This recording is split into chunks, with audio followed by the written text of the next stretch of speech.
Келіңіздер, үйде отырып ойнайық. Сіздерді қазақ квест саяхат ойынын ойнауға шақырамыз. Онда сіз сүйікті қалаңыз туралы өз біліміңізді тексересіз. Жаңа фактілерді естіп, таң қаласыз. Қазақстанның 12 қаласы және мен. Ойында қалу үшін менің білімім, шыдамым, күш қайратым жете ме? Көрейік. Бірақ мен соңына дейін барынша тырысатын болам. Бір қала. Көмек алу үшін 2 мүмкіндік.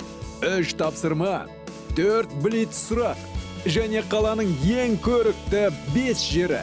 Олай болса, 1, 2, 3, 4, 5, кеттік!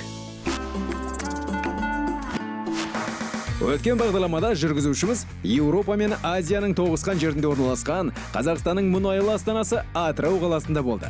Онда біз алтын адамның байлығын көрдік. Жеңіс саябағы мен ретро саябаққа бардық. Әйгілі Атырау балығын жеп түскі ас іштік. Айдын барлық тапсырмаларды түгел орындады. Енді ол бүгін басқа қалаға аттанады. Түркістан орталық Азиядағы ең көне қалалардың бірі. Оның салынғанда 1000 жылдан астам уақыт болған. Бір кездері бұл қала Қазақ хандығының астанасы болған. Мұнда Тимуридтер империясының негізін қалаушы, қолбасшы Темірдің замандағы ғимараттар сақталған. Ал тарихи нысандар ЮНЕСКО-ның мәдени мұра тізіміне енген. Түркістан шынында да Қазақстанның ең киелі жері. Мұнда 21 хан, 52 батыр, 19 би және 8 сұлтан жерленген. Әлемнің түкпір-түкпірінен келген адамдар осы қасиетті жерлерге зиярат етуге барады. Сондықтан бұл қала екінші Мекке аталып кеткен. Түркістанға жасаған 3 қажылық Меккедегі кіші қажылықпен тең. Мұнан басқа Түркістан Қазақстанның ас ауқат орталығы болып та саналады. Шынымен солай ма? Оны өзім тексеріп көремін. Кеттік! Түркістан сөзі Иран тілінен түркі елі деп аударылады. Бұл атау тарихи тұрғыда жоңғар тауларынан Арал теңізіне дейінгі үлкен аумақты білдіреді. Орта ғасырларда бұл жерлерді қыпшақтар, арғындар, дулаттар, жалайырлар және басқа көптеген рулар мекендеген. Бұл жерлерде хандар шетел елшілерін қабылдаған, негізгі мемлекеттік мәселелер бойынша жиындар өткізген. Дәл осы жерде мұсылман дінбасылар мен түркі елінің қолбасшылары жерленген. Бұл қаланың тарихы біздің дәуірімізге дейінгі 6 ғасырда Түркістан алқабында Шаухар және Яссы атты 2 қала пайда болған кезден басталады. Кейіннен осы жерде Түркістан пайда болды. Қала 12 ғасырдан бастап дамып көркейе бастады. Алайда татар-моңғол шапқыншылығы қалаға көп зиянын тигізді. Көп замай шөлді алқаптағы бұл қала қайтадан ірі саяси және экономикалық орталыққа айналды. Түркістаннан шыққан ең танымал тұлға әлбетте ғалым әрі философ Қожа Ахмет Яссауи. Ол сопылықтың түркі тармағының негізін қалаушы болды. Оның соңынан көптеген ізбасарлары ерді. Сондықтан Қожа Ахмет Яссауи қайтыс болған соң Түркістан қажылық ететін діни орталықтардың біріне айналды. Қазіргі күні Түркістан 10-нан астам өнеркәсіптік кәсіпорындар жұмыс істейтін аса ірі қала.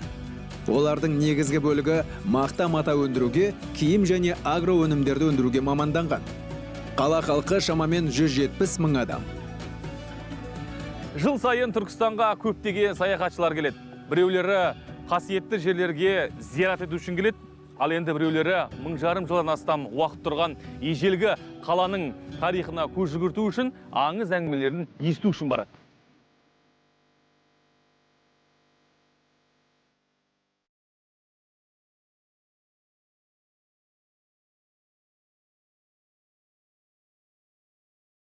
Мұнда жету үшін Шымкенттен автобусын отыруға немесе такси жалдауға болады. Қазақстанның басқа ірі қалаларынан пойызбен, туристік немесе рейстік автобустармен жетуге болады.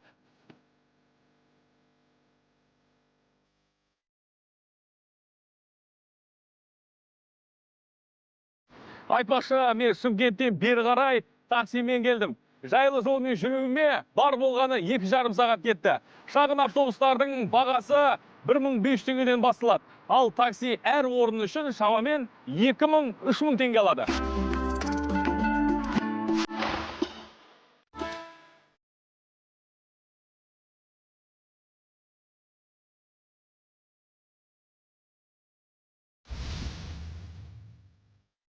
Менің арт жағымда тұрған вокзал сонау 1905 жылы салынған, сенесіз бе?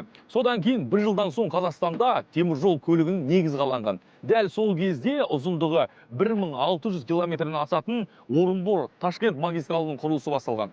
Теміржолдың бойында қалалар мен өндірістік орталықтар пайда болған, Түркістан да солардың бірі болған.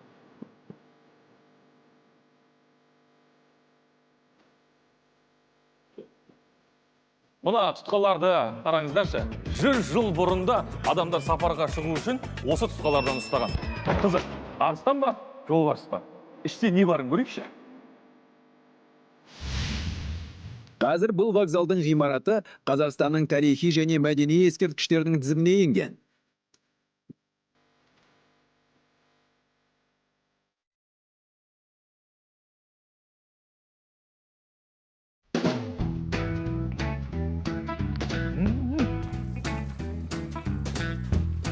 Дәмдеген.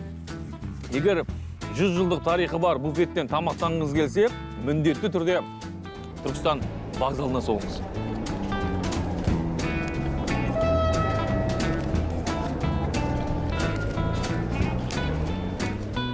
Қаланың неше түрлі көрікті жерлері мен алда күтіп тұрған шығар. Олардың арасында бұл вокзалдан ерте салынғандары болуы да мүмкін. Қазір алғашқы тапсырмамды еститін уақытым келді. Қазақ Квест, алғаш тапсырманы бер. Дұрыс айтасыз. Түркістанда өткен ғасырлардағы тарихи ескерткіштер өте көп. Қазір сіз іздеп табатын ежелгі қала бұрын Азия мәдениетінің орталығы болған. Ол жерде үлкендігі жағынан әлемдегі ең үлкен екінші кітапхана болған деседі.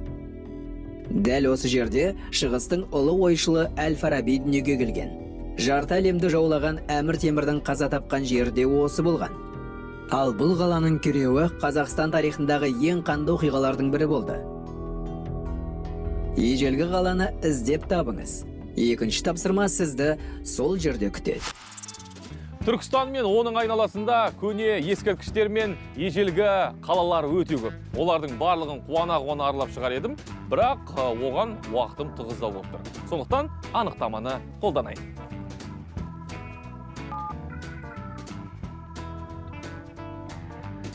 Қазақ Квест, маған ежелгі қалалар туралы мәлімет керек. Түркістанға жақын жерде орта ғасырлардағы көне қалалардың орындары әлі де сақталған. Отырар сол маңдағы басты қала саналған. Ол жерде одан басқа елді мекендер болған. Отырар немесе Фарап маңында Бурух, Кедер, Весидж, Сауран қалалары орналасқан. Отырар жібек жолындағы ірі мәдени және діни орталық болған. Гүлденген алқапта ұлы ғалымдар өмір сүрген. Араб деректерінде ол қала Фарап деп аталады. Қалаға бірнеше рет шабуыл жасалғанымен, ол қайта тіріліп, 2000 жылдан астам уақыт тіршілік етті. Оған іргелес жатқан Сауран қаласы мызғымас бекініс болған. Қаланың айналасында адам өте алмас орлар қазылып, қабырғасы 7 қабат дуалмен қоршалған.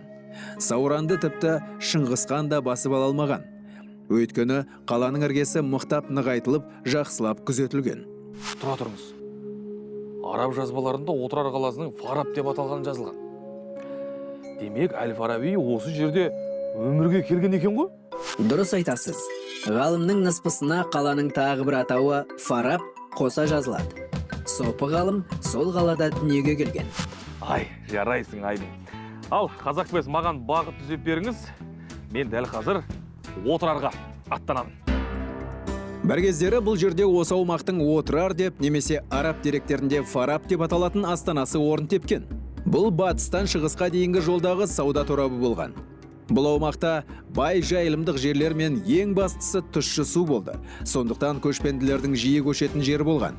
Ал қаланың өзі көшпенділер демалатын және азық-түлік жинап алатын жері болып саналған.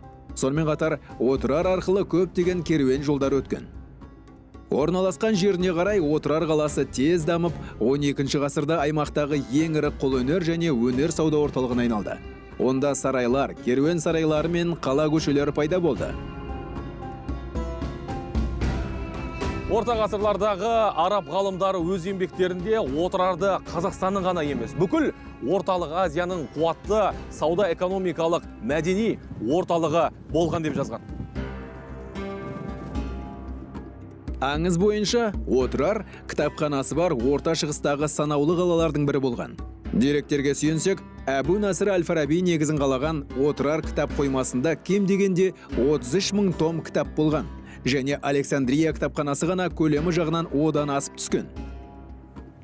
Айтпақшы, Әл-Фараби демекші, 2020 жылы әлемдік қауымдастық ұлы ғалымның 1150 жылдығын атап өтпекші. Әл-Фарабиді қазақтар, өзбектер, арабтар, парсылар, түркмендер, ауғандықтар өз бабасы санайды. Бірақ ол дәл осы жерде, Отырарда, қазақ жерінде дүниеге келген. Сенесіздер ме? Әл-Фараби әлемнің 70-тен астам тілін білген.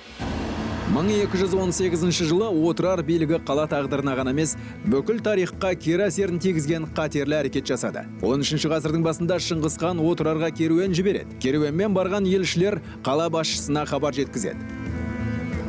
Ол бір нұсқа бойынша одақтасу туралы ұсыныс, екінші нұсқа бойынша Шыңғыс ханға қызмет ету жайындағы ұсыныс болыпты-мыс. Қала басшылығы Шыңғыс ханның елшілерін тыңшылық жасады деп айыптап, оларды өлтіреді. Қай заманда да елшілерді өлтіру соғыс басталды деген белгі болып саналған. Шыңғыс хан Отырарға 150 мың әскерін жібереді. Қала 6 ай бойы қоршауда болып, ақыры күйрейді. Шыңғыс хан әскері қаланы түгелдей өртеп, тұрғындарын өлтіріп кетеді. Отырарды күйретіп, жер бетіне жоқ қылғанына қарамастан 20 жылдан кейін мұндағы өмір қайта тірілгендей болады. Қала қайта салынып, керуен жолындағы ыңғайлы орталық ретінде қайта жанданады. 14 ғасырдың екінші жартысында бұл аумақ Әмір Темір империясына қосылады. Міне мен Отырарға жеттім. Бірінші тапсырмада жасырылған жер осы болу керек. Қазақ Квест, не айтасыз? Құттықтаймын. Сіз орта ғасырларда ұлы қала атанған ежелгі Отырарды іздеп таптыңыз. Қазіргі күні басқаша көрінсе де, мұндағы жер тарихқа тұнып тұр. Тұтас өркениет аяғыңыздың астында тұр. Алақай, мен мықтымын. Айтпақшы, жолда келе жатқан кезде мынадай бір ақпаратты оқып едім. Соны сіздермен бөлісейін. Отырарды зерттеу жұмыстары 19 ғасырдан бері жүргізіліп келе жатыр екен. Оның бәрі бекер емес көрінеді. Өйткені көп адамдар моңғол шапқыншылығы кезінде із-түзсіз жоғалып кеткен кітапхананың барына сенеді. Аңыз бойынша, Отырар кітапханасын әлі өмірге келмеген 7 жасар бала тауып алады екен. Сондықтан, егер сіздің осшамалас балаңыз болса, оны міндетті түрде Отырарға алып келіңіз. Кім біледі, бәлкім дәл сіздің ұлыңыз сол ұлы қазынаны іздеп табатын шығар. Міне достар, екінші тапсырмам да келді. Ежелгі өркениет байқатқандай, су тек жойып қана қоймай, тіршілік етуге себеп те бола алады. Ол Отырардың күйреуіне себепкер болса да, тіршілік нәрі болғандықтан адамдарға күш қайрат береді, ауру сырқаудан емдейді. Түркістанның маңында әлемнің түкпір-түкпірінен адамдар көруге келетін 7 емдік бұлақ бар. Екінші тапсырмаңыз сізді Түркістанның тарихи орталығындағы Әзірет Сұлтан кешенінде күтетін болады. Бірақ оған баруға асықпаңыз. Құлшылық етуші адам тағы бір қасиетті орынға соқпай, оған бармайды. Сол жерді іздеп тауып, құдықтан емдік су ішіңіз. Содан кейін ғана Яссауи кесенесіне барыңыз. Қызық, түкті түсінген жоқпын. Одан да көмекке жүгінейін. Қазақ Квест тапсырманың не жайында екенін айтып түсіндіргізші. Аңызға сүйенсек, Әмір Темірдің бұйрығымен Қожа Ахмет Яссауидің қабірінің үстінен күмбезді кесене көтеру жұмыстары басталады. Бірақ жаңа көтерілген қабырғаларды қатты дауыл құлата беріпті. Әмір Темір мұның сырын түсінбей дал болады. Бір күні түнде Қожа Ахмет Яссауи оның түсіне кіріп, алдымен басқа бір әулиенің басына кесене тұрғыз. Содан кейін ғана маған кесене тұрғыз аласың деп аян беріпті. Содан бері зиярат ету тәртібі осылайша қалыптасқан екен. Ой, рахмет, Қазақ Квест, сіз мені одан әрі шатастырдыңыз. Одан да жақсылап ойланып көрейін. Яссауидің кесенесінен де маңызды қандай кесене болуы мүмкін? Бәлкім жақын адамның туысының немесе ұстазының кесенесі шығар. Дұрыс, мен Қожа Ахмет Яссауидің ұстазы Арыстанбап жайында көп естіп ғой. Қазақ Квест, біз қазір Арыстанбап кесенесіне аттанамыз. Маған уақыт түзіп беріңіз.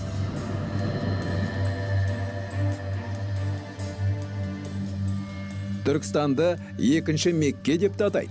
Мұнда ислам дәстүрлерінің баға жетпес ескерткіштері көп шоғырланған. Түркістан облысы мұсылмандар үшін ғана маңызды тарихи мәні бар жер емес. Ол жерге әлемнің түкпір-түкпірінен көптеген адамдар зиярат етуге келеді. Арыстан баб кесенесі отырар қалашығына жақын жерде орналасқан. Бұл ел тұрғындары үшін ең құрметті орындардың бірі. Арыстан баб шын мәнінде аты аңызға айналған тұлға. Батыр әрі данагөй, Мұхаммедтің елшісі.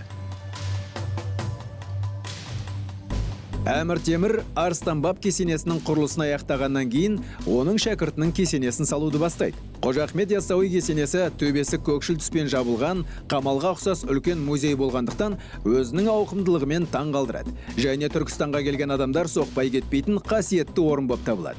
Қаншама ғасырлар өтсе де, түрлі түсті майоликалы түпнұсқалық кірпіштер қазіргі күнге дейін кертілмеген күйі тұр. Қаптама тақталары боялған бояудың құрамы ғалымдар үшін әлі де құпия болып отыр. Қорық музей аумағында бірнеше кесене бар. Солардың бірі Яссауидің қызы, емшілігімен елге танылған Гаухар ананың қабір кесенесі. Бүгінде көптеген әйелдер балалы болуды сұрап, денсаулық сұрап, осы қасиетті кесенеге келеді. Бұл үшін олар емдік құдықтан су алып құйып, Гаухар анаға дұға етеді. Түркістанның тарихи орталығында басқа да көптеген ислам ескерткіштері бар. Мұнда Қылует жерасты мешіті, Жұма мешіті музейі және Түркістан қаласының тарихи музейі, археология және этнография музейі, Рабия Сұлтан-бегім музей кесенесі орналасқан.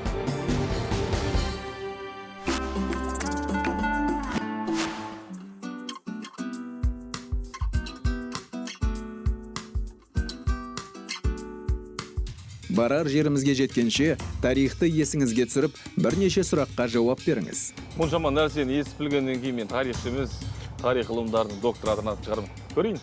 Қожа Ахмет Яссауи кесенесін салдырған кім? Темір. Әзірет Сұлтан кесенесінде қандай ұлы хан жерленген? Абылай хан. Отырардың екінші аты қалай? Фараб. Құттықтаймын. Сіз сұрақтардың барлығына дұрыс жауап бердіңіз. Енді бонус ретінде маған бір сұрақ қоя аласыз. Қасиетті жерге кіру ережесін айтып беріңізші? Кесенеге кірмес бұрын адам алдымен дәрет алу керек. Таза киім кию керек. Кесенеге кірген кезде аяқ киімін шешуі керек. Адамның иық, арқа, кеуде тұсы жабық болуы керек. Жалаңбас кіруге болмайды. Ер адамдарға қысқа балақ шалбар киіп кіруге болмайды. Әйелдер қауымы орамалын өздерімен бірге алып жүруі тиіс. Онда мен кесенеге кіруге толық дайынмын. Сіз ше?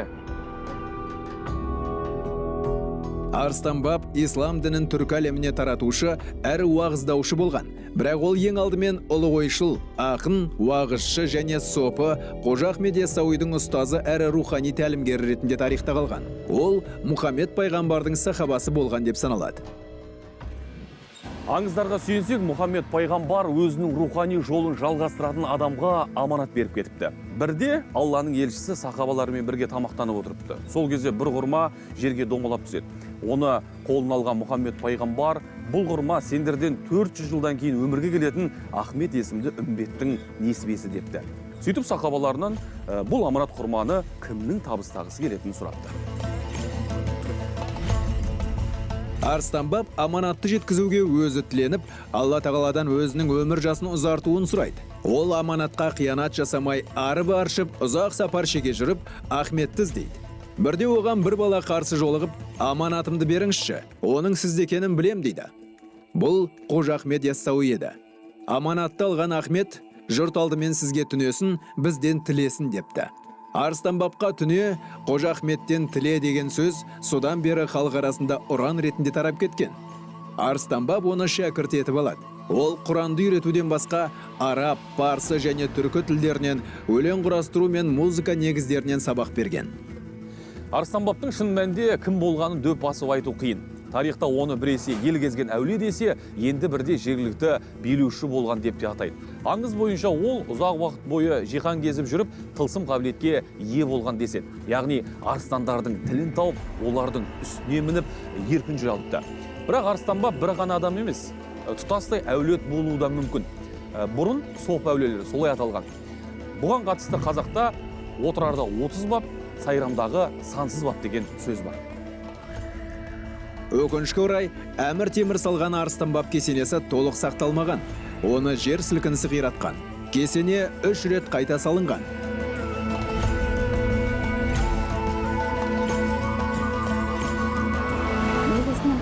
туралы деректі мағлұматтар өте аздың қасы. Дін-діңгегі поэзия пірі атанған Құл Қожа Ахмет Яссауи бабамыз 63 жасына келгенде Мұхаммед пайғамбар жасынан аспаймын, өзімнен кейінгі ұрпақтарыма ізгі өнегемді тастаймын, тіршілікте жасаған қателігімді бір ғана Алладан сұраймын деген ниетпен жарық дүниемен қоштасып, жер асты қылуетке түсіп, сонда ғылыммен айналысып, өзінің ең үлкен Диуани хикметтер атты даналық кітабын түрік тілінде жарыққа шығарып, сол кітабының 90-шы тарауында ұстазы Арыстанбап бабамызды жырлаған. Қабірі Фараб елінде, қаланың құбыла жағында, милләті Алла жолында баптар бабы Арыстанбап. Оң жағында Лашынбап, сол жағында Қарға бап, барша баптың патшасы баптар бабы Арыстанбап деп Қожа Ахмет Яссауи айтып кеткен. Яғни 33 елдің дін негізін біліп, соның ішінен ислам дінінің тазалығына мойынсұнған Қожа Ахмет Яссауидің ұстазы. Ал қазір біздің тұрған жеріміз бұл мешіт қой, солай ма? Мешіт бөлігі, бұл жер михрабты көрдіңіздер, Меккеге бағытталған нүкте деген мағынаны білдіреді.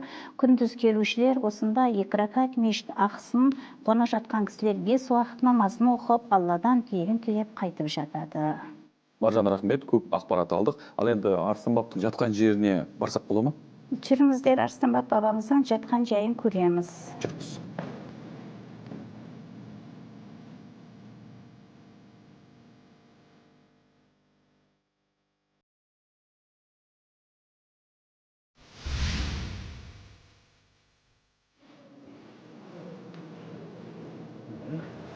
Жаңа айтылғандай, мына Арыстанбап бабамыздың жатқан жайын көрдіңіздер. Қабірінің ұзындығы 3 метрде 90 сантиметр жерді, биіктігі 1,30, ені 1,20 жерді алып жатыр. Қабірі 2 рет кірпішпен қапталған. Бұл жерді Гөрхана деп атайды. Бабамыздың жатқан жайы осы Гөрханада, тура ортада Арыстанбап бабамыз орналасқан. Жылына жалпы осы кесенеге ақпарат бар ма сіздер? Қанша адам, неше адам келетіндігі? Болмаса күніне деген сияқты? Күніне айтуға болады. Шамамен. Бізде жұма күндері, жексенбі күндері адам өте көп келеді. 1500-2000 қатарда адамдар келеді.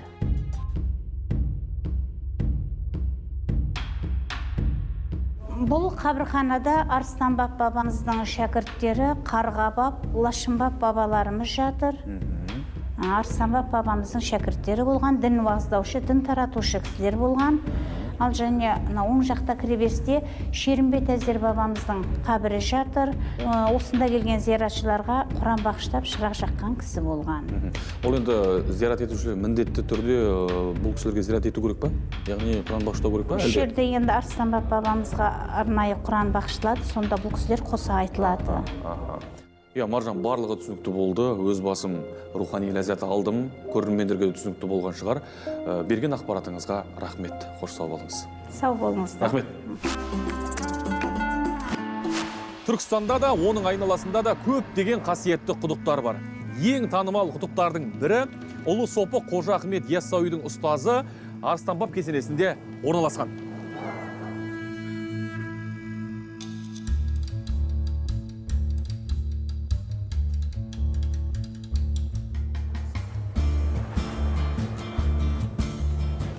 Дәмі сәлі тұзды екен. Бұл су асқазан ішек жолдарының ауруларын емдеуде өте пайдалы дейді. Бір қызығы, кейбір адамдар құйып алып кеткен су үйіне жеткен соң ыдыстың түбінде қарайып кетеді екен. Жергілікті тұрғындардың айтуынша ондай суды ішуге болмайтын көрінеді. Ондай кезде адам өз өмірінде қандай күнә жасағаны жайында жақсылап ойлану керек. Сіз Қожа Ахмет Яссауидің ұстазының кесенесіне бардыңыз. Енді оның шәкіртінің кесенесіне барасыз. Кесенеде түрлі бөлмелер көп. Солардың біріне қатысты қызықты оқиға бар. Мұхаммед пайғамбардың 63 жасқа келіп қайтыс болғанын білетін шығарсыз. Қожа Ахмет Яссауи дәл осы жасқа келгенінде жұрт көзінен жасырынып бір бөлмеде өмір сүрген. Сол жерді іздеп табыңыз. Тездетіңіз. Кесененің жанында сол жерді табуға көмектесетін сарапшы күтіп тұр. Алақай, жеңіске бір табан жақындадым.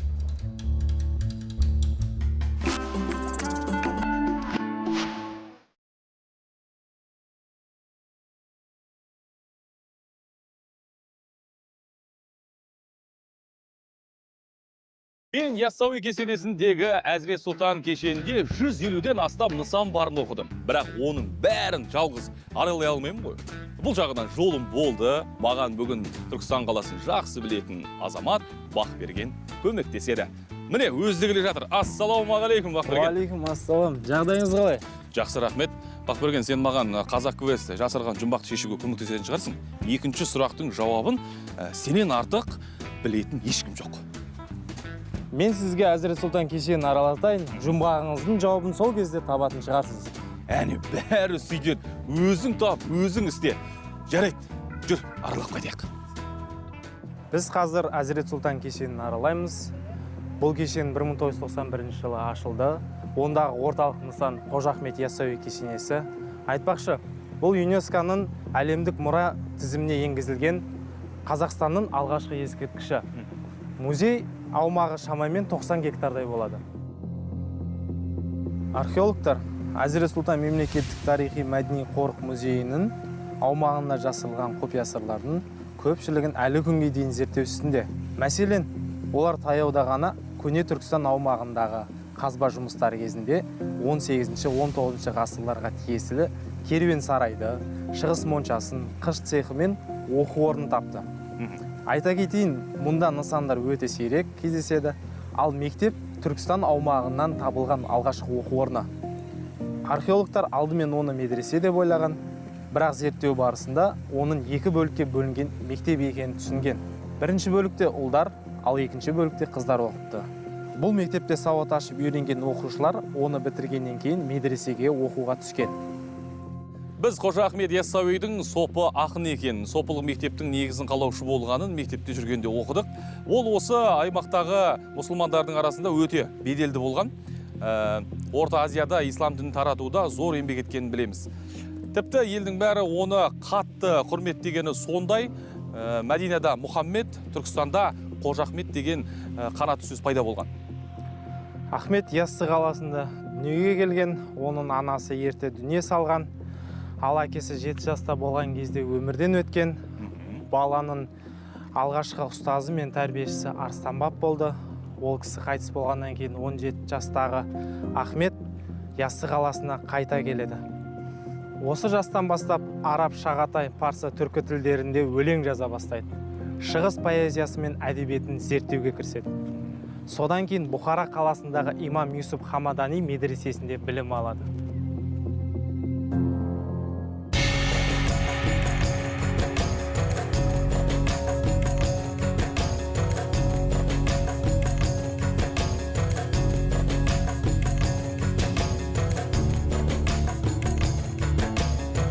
Алдарыңызда тұрған Тайқазан Түркістан қаласынан 25 шақырым жерде орналасқан Қарнақ деген ауылда құйылған Әмір Темірдің 14 ғасырда кесенеге сыйға тартқан құнды жәдігерлердің бірі болып табылады.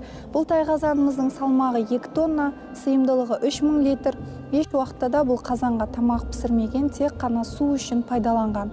Әрбір 4-ші күні кешкісін Тайқазанға 3 тонна суды толтырып құйып, ертесіне жұма күні жұма намаздан келген адамдар Тайқазанды айналып отырып құйылған суға Құран оқитын болған.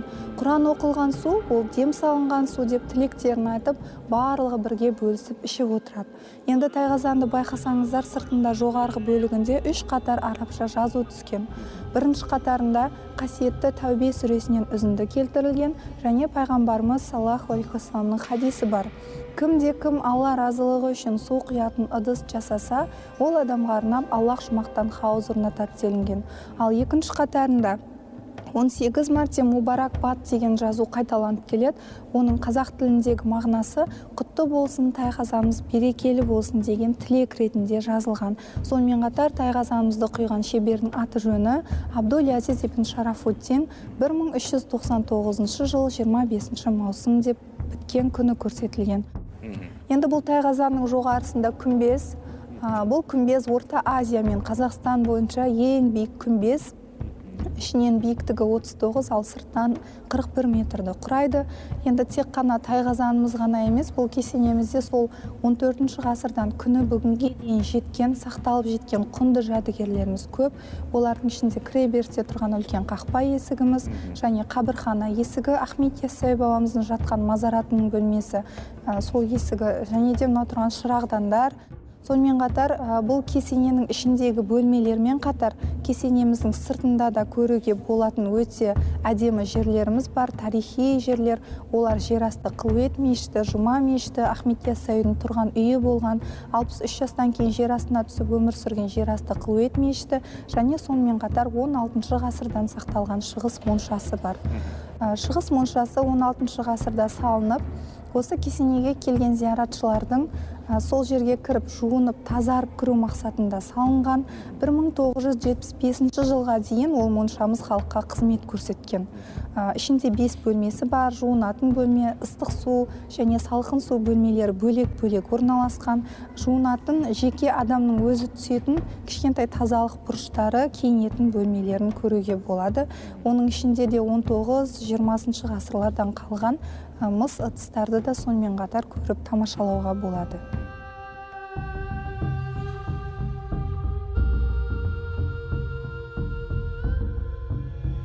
Кесененің сәулет кешені ретіндегі басты ерекшелігі бұл толық салынып бітпеген күйі тұр. Мұны салу жұмысы 1405 жылы Әмір Темір дүниеден өткен соң тоқтап қалған. Сондықтан кіреберісі мен ішкі бөлмелерінің құрылысы толық аяқталмаған.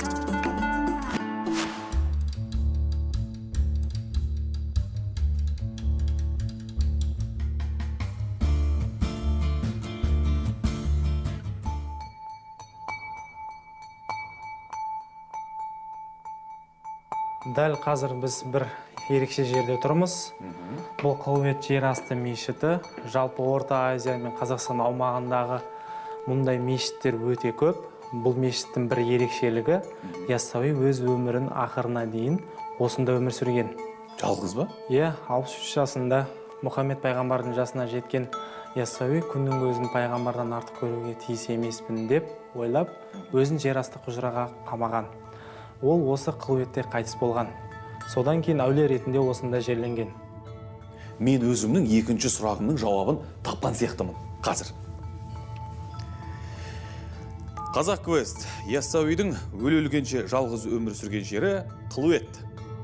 Құттықтаймын. Сіз Қожа Ахмет Яссауидің 10 жылдан артық оңаша өмір сүрген жерін таптыңыз.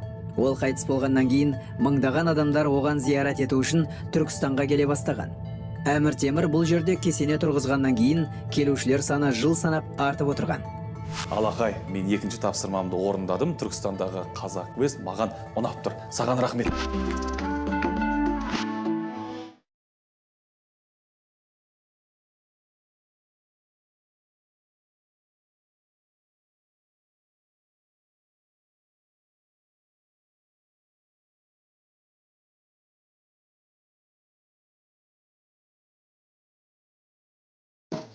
Бақберген, өкінішке орай өзіңмен де қоштасатын сәт келді. Маған қолдау көрсеткеніңе үлкен рахмет айтамын. Сау бола ғой. Жақсы, Айдын, сізге де рахмет. Жолыңыз болсын, сәттілік. Рахмет, көріскенше. Жақсы. Сау бола ғой. Сау болыңыз. Сонымен, Қазақ Квест, мен үшінші тапсырмамды орындауға дайынмын. Түркістанда тарихи ескерткіштерден басқа көптеген қызықты заманауи нысандар бар. Сіз келесі тапсырмаңызды қаланың ішінен іздейсіз. Ол ғимарат қазіргі заманның тұрғындарына арнап салынған, бірақ оның тарихы тереңде жатыр. Ежелгі гректер мұндай ғимараттарды бұқаралық іс-шаралар үшін қолданған. Сол құрылымды іздеп табыңыз. Бұл сіздің соңғы тапсырмаңыз. Бұл жер шынында да тарихқа тынып тұр екен. Бірақ мен қазіргі заманғы Түркістанды әлі көрген жоқпын. Естуімше қазір онда ауқымды құрылыс жұмыстары жүргізіп жатыр екен. Кеттік! Түркістан 2018 жылғы 19 маусымда облыс орталығы мәртебесін алды. Қазір қалада құрылыс жұмыстары қарқынды жүріп жатыр. Түрлі әлеуметтік нысандар пайда болды. Туристік кешендер мен мешіттердің құрылысы басталды. Дәл қазір Түркістанда 29 нысанның құрылысы қолға алынған. Оның 17-сі жаңа әкімшілік іскерлік орталықта салынуда. Олар облыс әкімдігінің ғимараты, Астана алаңы, медиа орталық, олимпиадалық резервті спорт мектебі, саябақ, музыка мектебі және халыққа қызмет ету орталығы. Айта кететін жайт, қала келбеті түбегейлі өзгеретін болады. Бірақ облыс орталығы өзінің тарихи келбетін сақтап қалады. Барлық нысандар Түркістан тарихын қазіргі заманға Қазақстанмен ұштастырып салатын болады. Қалада жылына 3 миллионға дейін жолаушы қабылдай алатын әуежай салынбақшы. Айтпақшы, Түркістан әуежайы әлемдегі ең жылдам салынған әуежай ретінде Гиннестің рекордтар кітабына енуі әбден мүмкін. Көрейік! Жуық арада 2 қабатты электроавтобустар жүргізіледі деп жоспарлануда. Орта ғасырлық базарды қалпына келтіру де жоспарда бар. Айтпақшы, ол автобустар Түркістанның орталығында ғана жүретін болады және тек туристерді ғана тасымалдайды. Өңірде желілік парктың құрылысы қарқынды жүріп жатыр. Кейін Түркістанның атын шығаратын керуен жолы да сол жермен өтетін болады. Ауданы 11 гектар болатын жаңа қалалық саябақта ашық аспан астындағы бассейн салынуда. Оның ұзындығы 67 метр. Мұндағы ауқымды құрылыс жұмыстары аяқталса, Түркістан бірнеше жылдан соң қазақ даласының жаңа оазисіне айналатын сияқты. Сол күнді асыға күтеміз. Сонымен маған гректердің қолтаңбасы бар заманауи ғимарат керек. Ол не болуы мүмкін? Гректер бұқаралық іс-шараларды өткізуді жақсы білген. Әлде бұл театр ма? Немесе ипподром шығар? Жергілікті халық білу керек. Сұрақ көрейін, жүріңіздер. Аға, ассалаумағалейкум. Грек театры бар ма бұл жерде, білесіз ба? Ассалаумағалейкум. Грек театры бар ма бұл жерде? Айтып бересің ба? Қай жерде? Осылай жүресіз да, осы көшемен. Аха. Кейін жүріп, шамал жүріп, музейден кейін сол жақтан амфитеатрда. Амфитеатр, иә? Иә. Рахмет болар. Рахмет саған. Дұрыс, амфитеатрлар Грекияға тиесілі. Сол жерге барайын. Жауабымның дұрыс екеніне нық сенімдімін. Автобуспен барып көрейін. Қазақ квестте мынадай анықтама келді. Былтырға дейін бұл жерде автобуспен жол жүру құны 50 теңге болған. Ол кезде Қазақстан бойынша ең төмен баға осы болды. Қазір мұнда автобуспен жүру 70 теңге. Бірақ бұл Алматы мен Нұр-Сұлтанға қарағанда бәрібір арзанырақ. Достар, міне мен амфитеатрға да келдім. Қандай әдемі, қараңыздаршы. Қазақ квест, бұл жайында анықтама берші. Қала күні құрметіне орай, өзге облыстардың әкімдіктері Түркістанға түрлі сый жасады. Мәселен, Маңғыстау облысының әкімдігі амфитеатр кешенін салып берді. Кешен алаңы 1000 орынға есептелген. Қазір бұл Түркістанның рухани мәдени орталығы. Амфитеатр ашық аспан астында заманауи стильде салынған. Менің жауабым дайын. Ежелгі Грекиядан тамыр алатын заманауи ғимарат амфитеатр. Дұрыс, құттықтаймын. Сіз 3-ші тапсырманың да жауабын таптыңыз. Алақай! Сонымен достар, жеңімпаз атанған Айдынның түскі ас жейтін уақыты болды. Әрі бұл жақта тағамды шынымен дәмді әзірлей ме екен? Тексеріп көрейік. Сосын қала аралап серуендеп қайтармын.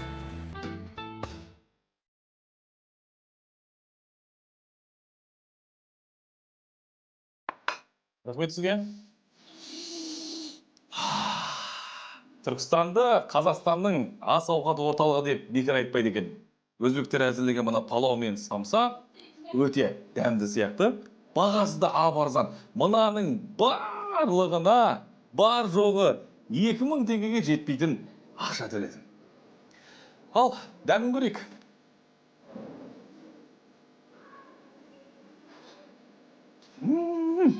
Дәмі түлейді.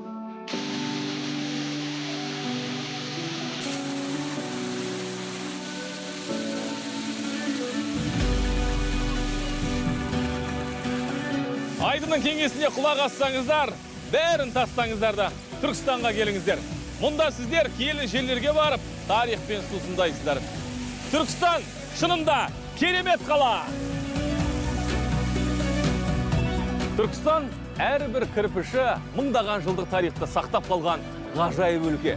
Бұл жерде мен өзімді қазына іздеген адамдай сезіндім. Тек Шыңғыс ханның әйгілі қазынасын таба алмағаны өкінем. Есесіне Қазақ квесттің Түркістандағы барлық тапсырмаларын орындадым. Ал енді менде алда басқа қалалар күтіп тұр.